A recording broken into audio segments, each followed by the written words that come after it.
Hey everyone, so in this video I'm going to go over your review sheet.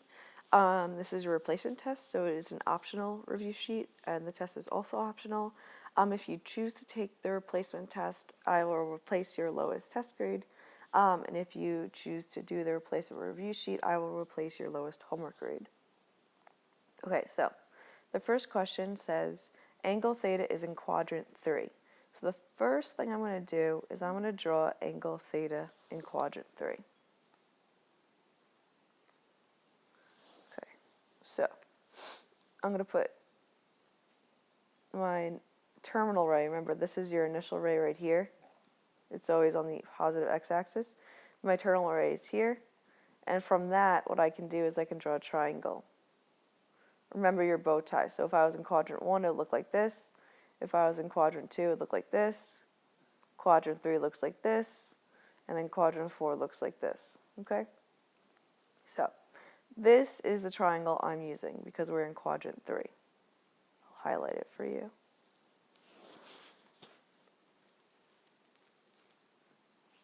Okay, so they say tangent of theta is 15 over 8, and what's the value of sine?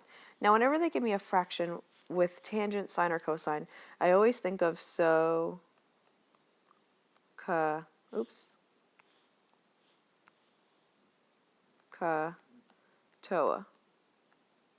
This is OA right now because it's tangent. So, since that's opposite, remember theta would be right here. That's theta. So, let me label this. The opposite side of theta is here. The adjacent is here, and my hypotenuse is here. Opposite, adjacent, right next door. And hypotenuse is obviously always across from your right angle.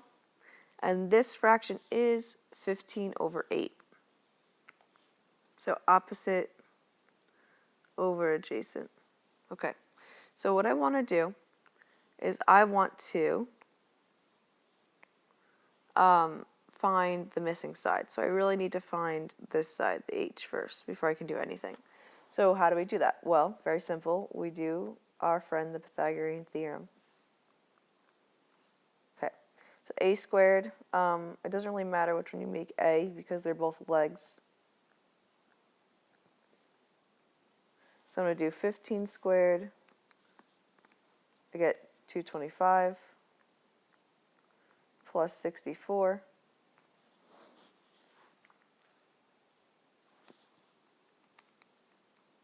I get 289 equals c squared. Square root to get my c alone. These cancel. C would equal 13, I believe. Oh, 17. Oops. Okay, well that's not my answer, so I should not box it off. Okay, so that is your hypotenuse. This side here is 17. Okay, so I have 15 as my opposite, 8 as my adjacent, and 17 as my hypotenuse. So, they want me to find sine. Now for sine in SOHCAHTOA, it is opposite over hypotenuse. So the opposite is 15 over my hypotenuse, which is 17. And the last thing you need to remember is that saying all students take classes. So if you notice, we are in T's quadrant. So since we're in T's quadrant, only tangent is positive, and we found sine. This is negative. And that's your answer. Okay, so the next question says write an equation. So first off, it's an equation. So I'm going to do y equals. That translates this 8 units to the right and 4 units down. So I'm going to keep my log 3 and my x, and I'm going to start to manipulate this. If I'm going 8 units to the right, remember right means negative, and down means negative as well. So remember, right means negative, left means positive. It's opposite of what you think. Down is negative, and up is positive. So that's my equation right here. You could also graph these two things. Like you could choose to graph log 3x and then graph this and see if you did move right and down. But that's up to you. Okay.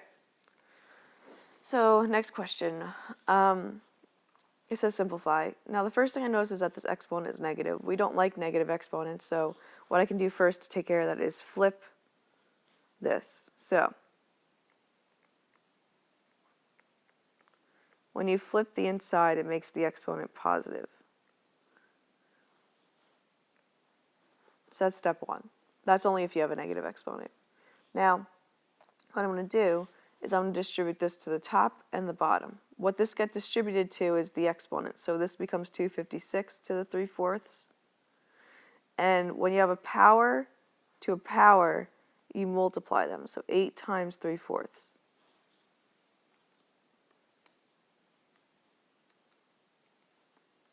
That gets you 6. Okay, 256 to the 3/4, because it's power over root, it gives me 64. And that's my answer. Okay, so the next question says, write an explicit formula for the recursive sequence given below. So what I'm going to do is I'm first going to analyze the sequence. First off, they gave me the first term. This is term 1.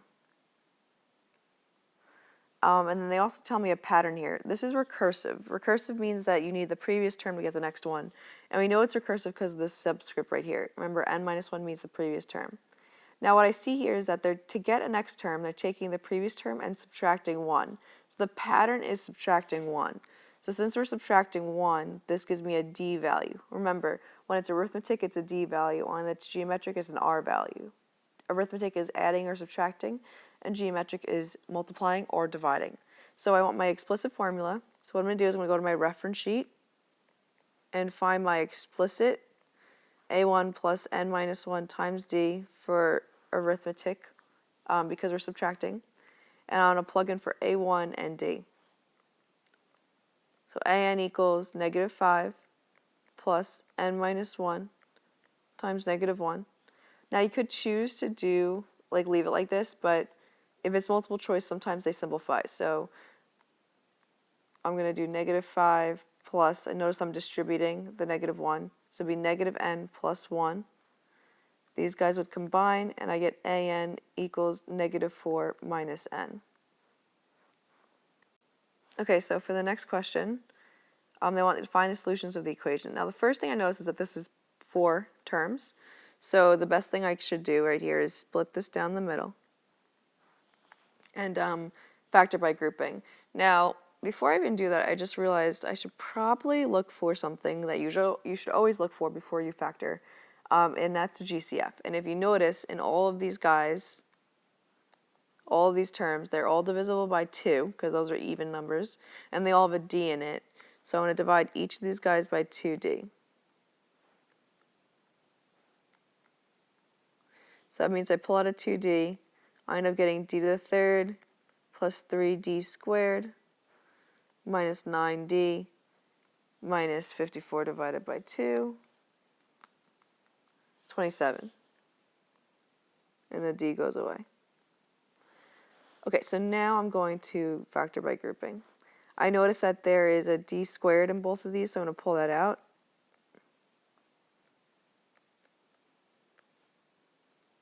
And I notice here I have a 9 in both of these, but I also realize that the first one is positive and these are both negative. But I want the inside of this to be the same, so we pull out a negative to make that happen. Now I'm not going to forget about this guy. He's chilling on the outside. Okay. So, now if you remember with factor by grouping, since these guys are the same, they're going to pull out to the front. And then d squared minus 9 is going to be right there. And I'm not going to forget about this 2d. Now this is just factoring it. They want you to find the solutions. And also I noticed I didn't even factor this thing completely, because this guy right here, this is dots. So that means that I can go even further. So I'll do 2d, d plus 3, d plus 3, d minus 3. And now setting all these guys equal to 0, this will get you d equals -3, d equals -3, and d equals 3. And then this, set that equal to 0, you divide by 2, you end up getting d equals 0.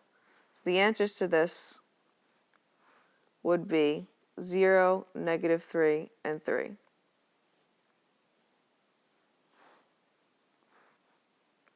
I'll just separate this guy. This guy goes with the other question.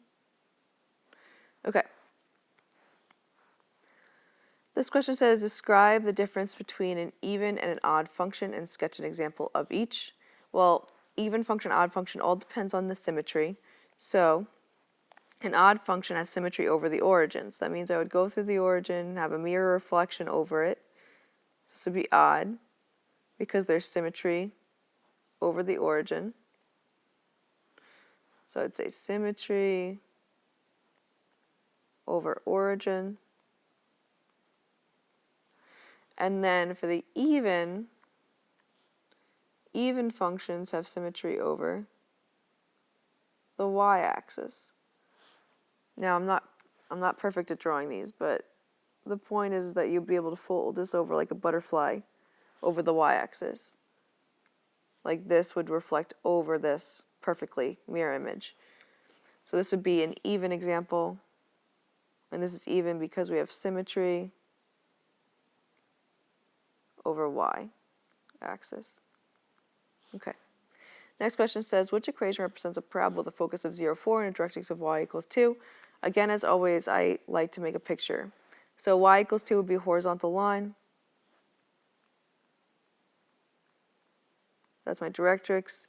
My focus is a point at 0, 4. So 0, 4 would be 1, 2, 3, and 4. Put our focus right there. Let me just make this a different color. Okay. So remember, your parabola hugs your focus. So I'm going to hug right in between. So I'm actually going to be on the 3. Okay. This gives me my vertex. My vertex point would be 0, 3. And my a value would just be 1 because this is 1 away from the vertex and the directrix is 1 away from the vertex. Now I'm going to have my equation, x minus h squared equals plus or minus 4a y minus k. Okay, so x minus h, remember this is h and this is k. So it would be x minus 0 squared equals, so this is opening upward, so I'm going to choose positive 4, and the a value is 1, and then y minus 3. That'll get you x squared because the 0 go away, and that'll be 4, and then y minus 3. Okay, but if you notice, all of these guys are solved for y. So to do that, I'm going to divide by 4 to get y alone. I'll get x squared over 4 equals y minus 3. Add 3.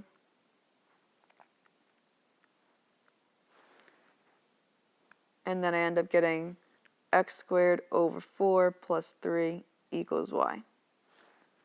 So that would get you choice 4. Okay, so with number 8, it says, given the function y equals -5 sine pi over 6, x plus 3 minus 8, find the amplitude, period, midline, and range. So first off, I always like to label this. So this is my A, my B, my C, and my D. The A is always in front of sine. The B is always in front of the x. The C is always in this parentheses, and the D is always added on at the end. Now your amplitude has to be the absolute value of A. So amplitude can never be negative. So this becomes positive 5. Your period, you have to do 2 pi over B. So the B value is pi over 6. So I do 2 pi over 6. You can type this into your calculator, or you can do keep, change division, and flip. The pi's will die, and you end up getting 12. Your midline is always the D value, and that's -8. To be exact, it's y equals -8. It's always an equation. And then your range. Your range has to do with the A and the D. So to find your range has to do with your max and your min on your graph. So like basically what's happening is that we have a graph right now of a sine curve. Remember, sine has a mountain and a valley. What's going on is that this has a midline of -8. It's going up 5 and down 5. So to get the up 5, you're going to do -8 plus 5. And actually, let me just redo this because I just realized since the a is negative, my graph should actually look the other way. Just so we're being accurate here. The negative in front of that 5 makes the graph reflect. Okay, so let me just do my midline again of -8. So I would go down 5, up 5. So to get the value down here, you do -8 minus 5 to get the min. So it's -13. And then to get the max, you do -8 plus 5, and that would be -3. So your range would be -3 to -13. That would be your range. If you want the exact value, remember the range is d plus the absolute value of -a and d minus the absolute value of a -a. Those are the max and min formulas. Okay, the next question says, suppose you put $6,000 into an account that pays 5% at annual interest rate compounded continuously. How much will they'll be after 48 months? So, continuously, right there, I need per. The P is the initial, that's 6,000. E just stays as E. R is your annual rate, so that's 0.05. And T is your time. Now there's a trick in here. This is annual rate, and this is a month. So you have to divide this by 12 to get 4 as your exponent. So I'm going to do 6,000 in my calculator, second E to the 0.05 times 4. I'm going to round this to the nearest dollar. 7328. Okay, so the next question says explain why 8 to the 3/4 equals 27. So, 81, I'm sorry. So 81 to the 3/4. Let's just play around this first before we do anything. This is power over root. Power over root. Okay, now what makes more sense, doing 81 to the 3rd or the 4th root of 81? You could do either or, but I always try to do the thing that makes the most sense. If you do 81 to the 3rd, it's going to get you a massive number. It's probably easier to do the 4th root of 81 first. So I'm going to do 81, the 4th root of 81. If you don't remember how to do that, you go to your calculator, press math, and you choose choice 5, which is the one with the x, make that a 4, and do 81. That'll make the inside 3 to the 3rd. And now this makes more sense because we know that 3 to the 3rd is 27. So this is how you do it algebraically. Now what you have to do is explain it in words. So you would say something like 3/4 as a power.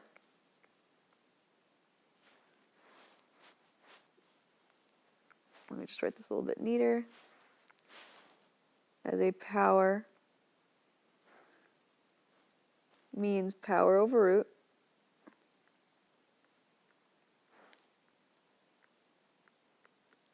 And the 4th root of 81 is 3. And 3 to the 3rd is 27. Next question says simplify yi and 6i minus I squared, where I is an imaginary unit. Now, the first thing I notice that some people don't notice is that these are like terms, and that'll make your life easier. You can actually do 6i minus I and get 5i. Okay. And then you can square that. So yi, 5i squared would be 25i squared, because this goes into both. You're squaring it. Now remember that I squared is equal to -1, which will make this -25 yi, and then proper math writing would be -25 yi because you're multiplying. Okay. Okay, so the next question says, given the table below, determine if having a laptop and a skateboard is independent. The first thing you want to make sure is that you have total columns. If you don't have that, just add up and make total columns. And then I'm going to start to do some fractions and see if the table is in proportion to each other. If it is, it's independent, and if it's not, it's dependent. So they're saying having a laptop and a skateboard. So all I care about is this and this. Okay, so you could do it either way. You could do this over this and see if it compares to this over this. Or you can do it the other way. Do this over this, see if it compares to this over this. Okay, so I'm going to do it the first way and then the second way after that. So 350 over 770, does that equal 380 over 1,000? 380 over 1,000 gets you 0.38, and then 350 over 770 gets you 0.45, repeating. They're not equal, so therefore these events are dependent. On the test, I think I asked you to explain, so just tell me what proportions you used and tell me if they were equal or not. Okay, so I'll do it the other way now, the green way. So the other way you can do 350, this over 380, see if that's in proportion, and then do 770 over 1,000 and see if that's in proportion. When you do 350 divided by 380, you end up getting 0.921, and 770 divided by 1,000 is 0.77, which doesn't equal each other, so again, dependent, which we knew that they wouldn't be equal. All right, well, I hope this helped you guys, and ask me any questions if you have them.